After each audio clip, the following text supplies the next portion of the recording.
Students, mathematical logic को continue करने वाले हैं। एक्सरसाइज आई थिंक सो 1.2 तक मैंने कवर अप कर लिया था। आज जो टॉपिक पढ़ने वाले हैं it is known as quantifiers. Quantifiers पढ़ेंगे, ड्यूअल्स पढ़ेंगे और नेगेशन ऑफ स्टेटमेंट के बारे में पढ़ेंगे। सो बेसिकली थियरी ज़्यादा है आज। स्टार्टिंग विथ क्वांटिफायर्स, आपने सुना होगा हमने पिछले इसमें कोई चीज़ या कोई सेंटेंस स्टेटमेंट है या नहीं ये पता करने की कोशिश की थी, और उस टाइम आपका पाला पड़ा था कुछ इस तरीके की चीज़ों से, x+3 इज़ ग्रेटर देन 7। और जब मैंने इससे पूछा था आपसे कि यार ये स्टेटमेंट है या नहीं है, तो हमने इसको मना कर दिया था। और क्यों मना किया था? क्योंकि हमने बोला था it is an open sentence. अब ओपन सेंटेंस क्यों कहा गया था? क्योंकि वो डिपेंड करता था वेरिएबल पर डिपेंड करता है। दैट मीन्स अगर वेरिएबल जो है 4 से बड़ा है then the number will be greater than 7, पर अगर नंबर 4 या 4 से छोटा है then the number will not be greater than 7। So in this case, तो इस वाले केस में हम ट्रू और फॉल्स श्योरली नहीं बोल पा रहे थे। So getting it? एक ओपन सेंटेंस में जब वेरिएबल आ जाता है तो हम उसे ट्रू या फॉल्स नहीं कह सकते और वो स्टेटमेंट नहीं रहता है। तो सर अब क्या किया जाए? तो बहुत बार क्या होता है कि हम क्या करते हैं, इसको स्पेसिफाई कर देते हैं। जैसे सपोज करो मैंने यहाँ पर लिख दिया x is greater than 4 and x belongs to r। अब देखो कहानी पूरी बदल गई। जैसे ही मैंने x को कोई वैल्यू दे दी, आपने बोला अरे सर ये स्टेटमेंट जो है ये ट्रू हो गया है। So it became a statement. ये सेंटेंस था थोड़ी देर पहले, पर जैसे ही मैंने x के ऊपर लिमिट लगाई, मैंने x को क्वांटिफाई किया मतलब मैंने x के बारे में कुछ और ज़्यादा डिफाइन किया। So you came to know कि अरे हाँ सर अब ये जो है ये स्टेटमेंट बन गया है। सो इन दिस वे, अब डेफिनेशन पे आते हैं। The phrases which makes an open sentence true और फॉल्स, या फिर हम ज़्यादा बेटर भाषा में कहें, ये डेफिनेशन नहीं है आपकी टेक्स्ट बुक में, मैं आपको सिंपल तौर पे, है ना, लिखने की भी ज़रूरत नहीं है। अगर आप बना रहे नोट्स बनाइए, फार बेटर, ताकि ध्यान में रहे कि हाँ भाई होता क्या है क्वांटिफायर। तो थोड़ा इन शॉर्ट में मैंने इसको समराइज करने की कोशिश करी है, पर ये डेफिनेशन आपकी टेक्स्ट बुक में नहीं है। Still the phrases which makes an open sentence true और फॉल्स, और rather you can write here the statement, the phrases which makes an sentence open sentence a statement.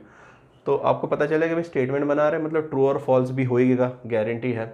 Is called as quantifier. सो quantifier मतलब ऐसे word या फिर phrases रहते हैं जो कि आपके ओपन सेंटेंस को स्टेटमेंट में कन्वर्ट कर देते हैं। नाउ इसके टू टाइप्स हैं। First one is universal, second one is existential. Universal में हम फॉर ऑल, फॉर एवरी जैसे चीज़ें यूज़ करते हैं। जैसे कि मैं इसी चीज़ को अगर लिखता, सो x+3 इज ग्रेटर देन 7, और अगर मैं कह देता for all x belonging to r। अब ध्यान से सुनिए मैं क्या कह रहा हूँ। ये जो चीज़ मैंने लिखी है इसका मैं अनुवाद करके दे रहा हूँ आपको, ठीक है। दिस इज रिटन एज, ये जो उल्टा ए बना है ना, दिस उल्टा ए इज रेफर्ड फॉर ऑल या फिर फॉर एवरी। सो मैंने यहाँ पर जो लिखा है, मैंने लिखा है कि x+3 is greater than 7 for all x which belongs to, ध्यान से, which belongs to set of real number. देखो इतने बड़े सेंटेंस को मैंने इत्तू से इसमें लिख दिया, और इसी को कहते हैं क्वांटिफायर का मैजिक। क्वांटिफायर ने आपके इतने बड़े सेंटेंस को छोटा कर दिया। हमने सिंबल्स का यूज़ करके उसको छोटा कर दिया। दूसरी चीज़, हमने एक ओपन सेंटेंस को क्वांटिफाई कर दिया। अब मैं यहाँ पे क्या कह रहा हूँ, ध्यान से सुनिए। x+3 is greater than 7 for all x, दुनिया के सारे x के लिए, which belongs to set of real number, मतलब सेट ऑफ रियल नंबर में जितने भी x आते होंगे वो सारे के सारे इसको सेटिस्फाई करते हैं क्या? नहीं सर, नहीं करते हैं, क्योंकि जैसे ही मैंने रियल नंबर में 4 भी आता है और मैंने जैसे x की वैल्यू 4 रखी, स्टेटमेंट फॉल्स हो जाता है, ठीक है। तो सुनिए क्या कह रहा है।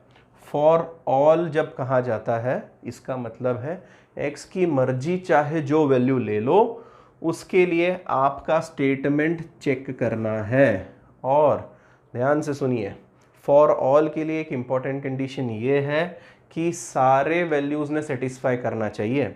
अगर एक भी वैल्यू ने सेटिस्फाई नहीं किया हमारी इक्वेशन को या इनइक्वलिटी को, तो आप कहेंगे then the statement is false. क्योंकि देखिए सामने वाला क्या कह रहा है, x + 3 is greater than 7 for all x which belongs to set of real number. हमने बोला नहीं सर आप गलत बोल रहे हो। क्यों गलत बोल रहे हो? देखो मैंने रियल नंबर में से 4 निकाला, आपका स्टेटमेंट गलत हो गया। अच्छा ऐसा होता है क्या? तो हमने बोला भैया इसको क्या करते हैं, थोड़ा सा चेंज करते हैं। अब ध्यान से सुनना मैं क्या कर रहा हूँ इसको। Same way x + 3 greater than 7, और अब मैं थोड़ी सी होशियारी दिखाते टाइम, है ना, पिछली बार मेरे से स्टेटमेंट बताते टाइम गड़बड़ हो गई और मेरा स्टेटमेंट फॉल्स हो गया। मैंने बोला नहीं यार मुझे तो ट्रू करवाना है, तुमसे ट्रू बुलवाना है। तो मैं थोड़ा सा होशियारी दिखाते टाइम यहाँ पर कुछ और लिख रहा हूँ और यहाँ पे लिखा कुछ ऐसा। ठीक है, अब आप बोलेंगे सर ये क्या बकवास लिखी। सो वो है तुम्हारी दूसरी चीज़, existential quantifier. Existential quantifier means जिसके लिए फ्रेजेस यूज होते हैं, there exist some, for one, for some. ठीक है, और उसको दिखाने का तरीका कैसा रहता है, इस उल्टे ई से। ठीक है, अब इसका अनुवाद क्या सर? अनुवाद यही है, वापस से इस पूरे स्टेटमेंट का अनुवाद x + 3, ये तो मैं वैसे लिख रहा हूँ, x + 3 is greater than 7 for some value of x belonging to set of real number. अब मैंने कहानी पलट दी, मैंने क्या लिखा है ध्यान से सुनिए, x + 3 greater than 7 for some values of x, कुछ वैल्यूज ऑफ x सेटिस्फाई कर रहे हैं which belong to real number. तो मैंने बोला हाँ भाई कुछ नंबर सेटिस्फाई कर रहे हैं, बिल्कुल सर कुछ कर रहे हैं, रियल नंबर का पूरा सेट सेटिस्फाई नहीं कर रहा है। अगर कल परसों मैं इसको ऐसा भी लिख देता, यहाँ पर रियल नंबर की जगह नेचुरल नंबर लगा देता, तो भी कोई फ़र्क नहीं पड़ता सर। देखो कहानी अभी कैसी हो गई है, x + 3 greater than 7 for some value of x which belongs to set of real number. हाँ भाई सही बोल रहा है, तूने तो क्लियर मेंशन किया कि कुछ वैल्यू ऑफ x जो है, जो नेचुरल नंबर में है, वो इसको सेटिस्फाई करती है। हमने सारी थोड़ी ना बोली। सो इस सूरत हाल में यहाँ पर स्टेटमेंट आपका ट्रू हो गया। I hope you are getting it. एक universal quantifier for all for every, इसमें कंडीशन ये रहती है कि दुनिया के सारे नंबर या फिर आपने जो सेट स्पेसिफाई किया है उसके सारे नंबर्स इनइक्वलिटी या स्टेटमेंट को वैलिड कर रहे हैं, या फिर अगर नहीं कर रहे, कोई एक भी नहीं वैलिड कर रहा है, then the statement will be false. So एक और चीज़ आपके दिमाग में आ गई कि जब कभी हम फॉर ऑल यूज़ करेंगे तो हमें ध्यान में रखना है कि अगर एक भी वैल्यू ऑफ x सेटिस्फाई नहीं करती then statement is false. Getting it? पर अगर सारी की सारी सेटिस्फाई कर रही हैं then the statement will be true. Okay, and same way इसके लिए उल्टा ये है, देयर एग्जिस्ट सम, या फिर फॉर वन, या फिर for some values of x। तो इनमें अगर एक भी वैल्यू ऑफ x सेटिस्फाई कर देती है, सुनना यहाँ पे उल्टा चल रहा है, अगर एक भी वैल्यू ऑफ x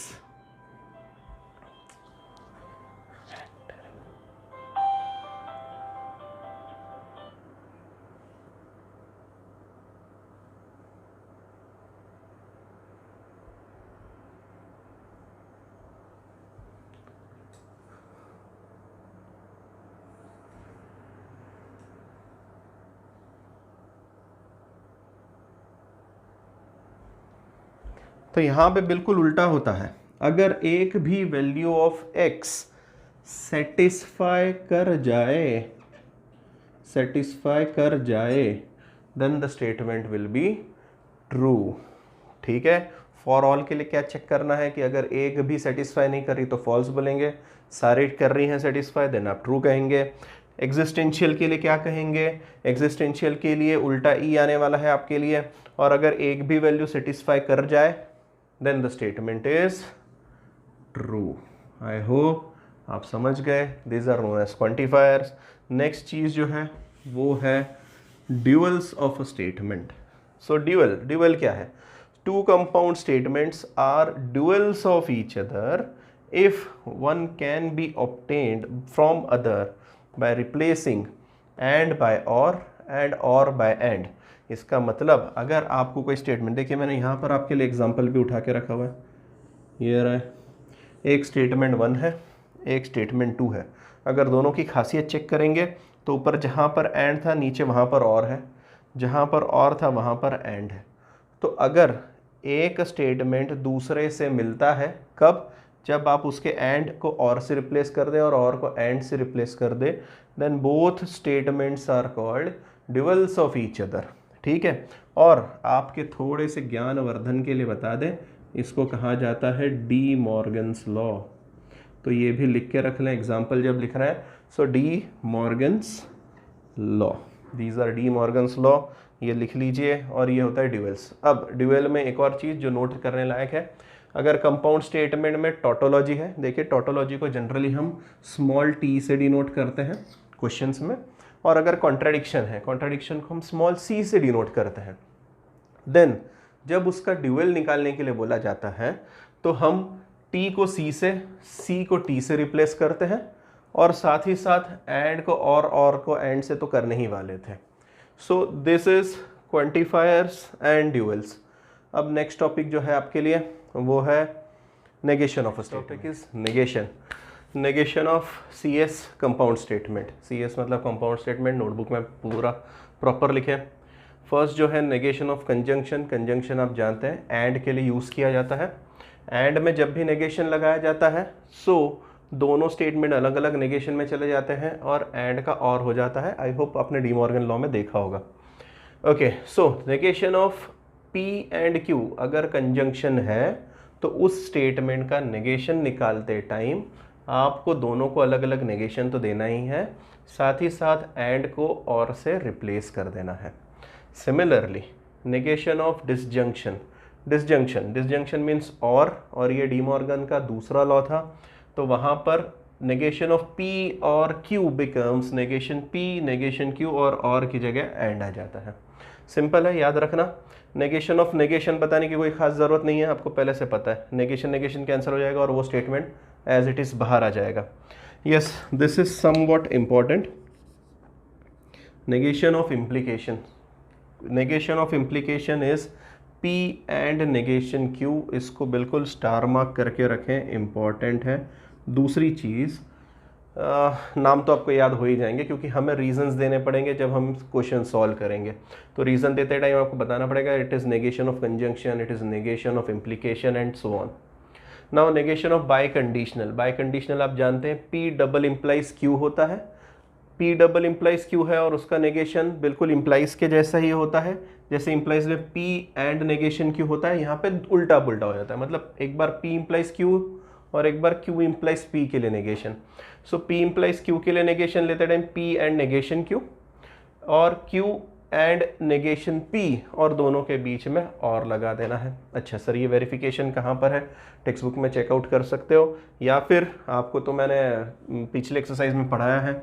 चेक करिए, एक ट्रूथ टेबल बनाइए असाइनमेंट में और चेकआउट करिए कि यस ये दोनों स्टेटमेंट ट्रू है या नहीं है। ठीक है, आप वहाँ से वेरीफाई कर सकते हैं।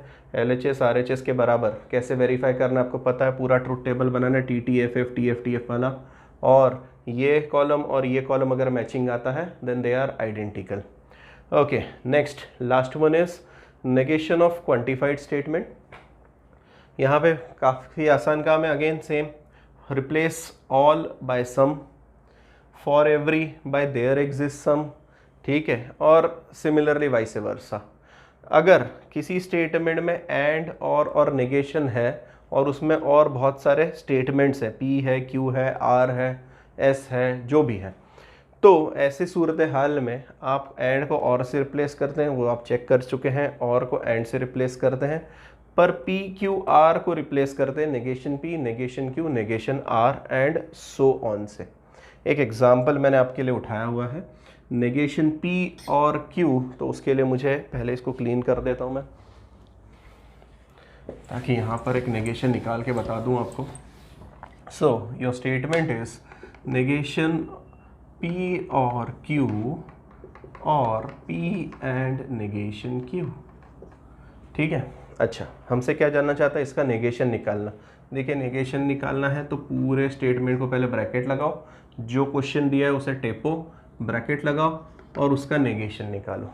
सो मैं यहाँ पे लिख देता हूँ negation of this statement is this. पर कहानी ख़त्म नहीं हुई है, अभी हमें रूल्स लगाने हैं। सो ब्रैकेट ओपन होगा और ब्रैकेट ओपन होते ही तुम्हें पता है ये पहला स्टेटमेंट, दूसरा statement. So negation of negation P और क्यू, और की जगह पर and, negation P and Q. ठीक है, ध्यान से मैं कैसे करते आ रहा हूँ। अच्छा अगेन, अब इस ब्रैकेट के बाहर negation, first this negation gets distribute over this and this, बीच में और था, और का एंड हो गया, इसको नेगेशन लगाए। अब ये और ये ब्रैकेट के बाहर नेगेशन आ गया है, तो नेगेशन एक बार इसके पास जाएगा, एक बार इसके पास जाएगा, it becomes negation of negation P, negation of Q और बिकम्स एंड। ये कंप्लीट हुआ। एंड यहाँ पर भी सेपरेट होगा, it will be like this, negation of negation Q, और ये कंप्लीट हुआ। अब आपको पता है negation of negation P is P, ये एज इट इज बैठा रहेगा, मैं इसको ऐसे ही रखता हूँ, और ये भी एज इट इज़ रहेगा, ये एज इट इज़ रहेगा, और ये मेरा बन जाएगा Q. So this is negation of given.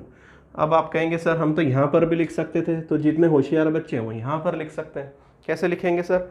Negation of this statement, ध्यान से सुनिए, मुझे नेगेशन पी को रिप्लेस कर देना है पी से, और को रिप्लेस कर देना है एंड से, क्यू को करूँगा मैं नेगेशन क्यू से, बीच में और था, एंड बन जाएगा, अगेन नेगेशन पी और क्यू दिखने लगेगा।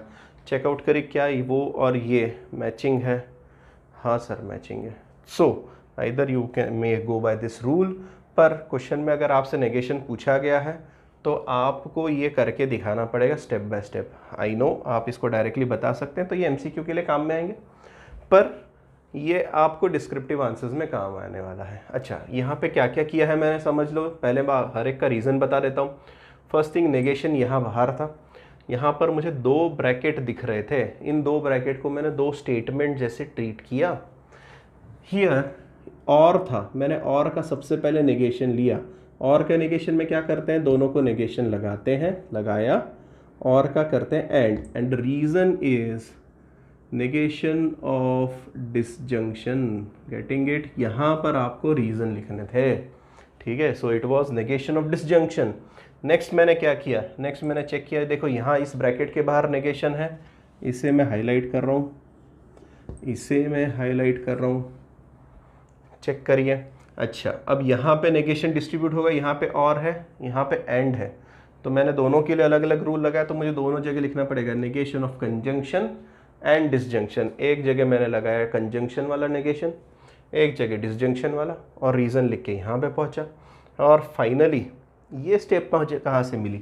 ये स्टेप मुझे मिली जब मैंने इसे सॉल्व करके ये लिखा और इसे सॉल्व करके ये लिखा। It was because of negation of negation.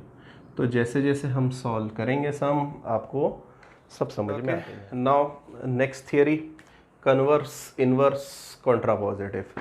Again easy theory है, आप जैसे होशियार बच्चों के लिए तो बिल्कुल बाएं हाथ का खेल है। इफ़ P इम्प्लाइज Q अगर स्टेटमेंट दिया है तो उसका कन्वर्स होता है Q इम्प्लाइज P, और negation P implies negation Q, मतलब दोनों को नेगेशन लगा दिया तो इन्वर्स बन जाता है, और इन दोनों की पोजीशंस चेंज कर दी तो कॉन्ट्रापोजिटिव बन जाता है। इतना सिंपल सा लॉजिक है। Again if P implies Q is the statement, then Q implies P is its converse, negation P implies negation Q is inverse, and negation Q implies negation P is its contrapositive. Easy, इसके अलावा कुछ नहीं है। बाकी exercise में जैसे जैसे आते आएगा वैसे वैसे कवर करेंगे। अगर मैं पहले क्वेश्चन की तरफ मूव करूँ, देख रहे हो मैंने एक्सरसाइज 1.3 नाम भी लगवा दिया फटाक से। क्वेश्चन नंबर फर्स्ट, कुछ नहीं है, आपको क्वांटिफायर्स जज करके स्टेटमेंट ट्रू है या फॉल्स बताना है, जो आप आसानी से बता सकते हो। पहली चीज़ क्या आपको रीड करते आ रहा है, यहाँ पे लिखा हुआ है there exist some value of x which belongs to set A. ये सेट ए में से कोई तो भी वैल्यू है such that x minus 8 is equal to 1। हाँ सर, है ना। Since for x equal to 9 which belongs to set A 9 minus 8 is equal to 1। और इसीलिए हम क्या कहेंगे, देयरफॉर स्टेटमेंट इज ट्रू। बस इतना ही पूछा है, ट्रू है या फॉल्स है।